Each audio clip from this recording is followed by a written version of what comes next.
Knjiga Zverina nam vse požre je že 57. knjiga iz znamenite domoznanske zbirke Glasovi, ki jo že več desetletij vztrajno in požrtvovalno organizira in ureja akademikinja DDR Marija Stanonik. Naslova ne bom posebej razlagal, saj so mi to težavo zaradi zverin pripovedovalci iz te knjige potožili že pred pol stoletja. Odtlej se je ta nadloga, ki tudi prispeva k praznenju slovenskega hribovskega podeželja, le še okrepila. Da gre res za nadlogo, je navsezadnje povedal tudi škof dr. Stres, ko je pred 2 letoma dejal: odločili smo se za državo, kjer nas ne bodo ogrožale divje zveri. Eno je namreč, kaj mislijo skupine mestnih ljudi, ki ne pridelujejo hrane in ne molzejo svojih krav. Ti pogosto celo mislijo, da je kmečko delo nepotrebno, saj je mleko in živež veliko lažje dobiti kar v trgovinah. Tudi uživanje mesa ljudem menda ni potrebno, pripovedujejo nekateri. No, za domače mačke in pse pa se tudi meso dobi v trgovinah. In tako se že dalj časa celo samim članom lovskih družin zdi neumno, da jim lovski odstrel krojijo v okoljskih združbah, ki, kot pravijo lovci, ne poznajo ne obnašanja živali, ne terena, ne načina ulova. Predlagateljici te knjige, gospe Stanonik, se je razen narečja zdelo koristno, da se v njej objavi tisto, kar sem na Blokah pred leti slišal o davnih rojenicah. Druga pomembna reč, ki se je kot izročilo ohranilo na Blokah, je to, da so imeli poletno kresovanje za prvi božični večer v letu. To pomeni, da se je starim leto začelo že poleti.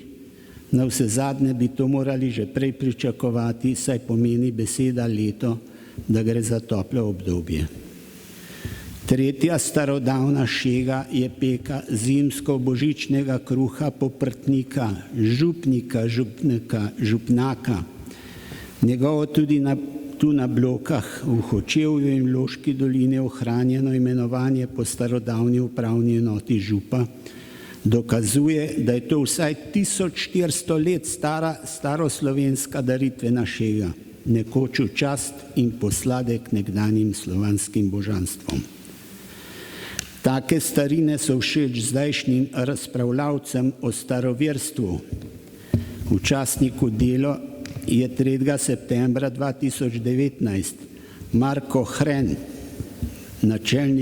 načelni svečenik svetovno-nazorske kozmološke skupnosti Upasana, povedal: zanesljivostjo postavljam tezo, da je tudi partizanski odpor v veliki meri vodila staroverska mreža.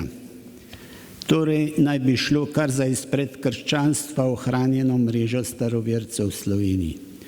Zato sem v tej knjigi nanizal več imen zgodnejših organizatorjev partizanstva, ki bi torej morali tvoriti to mrežo, in tudi opisoval razmerje njihovih družin do krščanstva, pa takšne Upasanine teze nisem mogel potrditi. S tem, ko ti moji nekdanji znanci pripovedujejo, kako so živeli, pa so povedali tudi veliko nasvetov, ki nam lahko koristijo še zdaj. Izvemo, kako se varno poseka smreko, kako se izdela starinske bloške smuči, iz kakšnega lesa so dobre lesene grable, kako se pri kuhi žgancev in peki kruha uporabi tudi krompir, kako se prekajuje in suši meso in ribe. Vmes sem razlagal reči, ki jih zdajšnji svet pogosto več ne pozna, tako vikanje staršev, pa kaj so povedale rojenice, kako so razumevali točo, srečanja domačinov s turjaškimi grofi in še marsikaj, kar je v slovarčku. Veliko zgodb v knjigi pripoveduje o coprnicah, česa vse so jih dolžili, pa tudi kako so se varovanja vanje otresali.